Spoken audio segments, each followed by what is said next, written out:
Uguns dimensijas saistās ar enerģiju un kustību. Uguns kā dimensija piedāvā dziļu un simbolisku izpratni par transformāciju un enerģiju.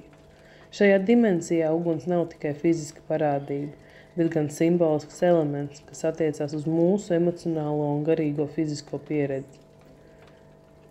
Uguns kā dimensija simbolizē sākumu un beigas, kā arī pāreju no viena stāvokļa uz citu.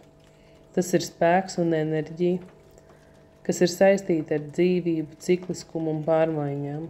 Tas ir spēks, kas gan uzkurina, gan iznīcina, kas simbolizē gan dzimšanu un jaunu sākumu, gan arī iznīcību un beigas. Uguns dimensija simbolizē aizrautību un dzirksteļošanos, kas ir svarīgi radošumam. Tā saistās arī ar aizrautīgu mīlestību un dedzīgu cerību sasniegt mērķus.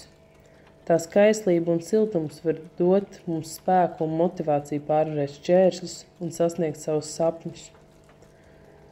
Tā kā uguns ir spēks, kas var būt gan dziedinošs, gan iznīcinošs, tās dimensija mums atgādina par cieņu pret šo spēku un sapratni par tās pareizu izmantošanu. Tā prasa līdzsvara un respekta saglabāšanu, lai izvairītos no nesaskaņām un traģiskām sekām.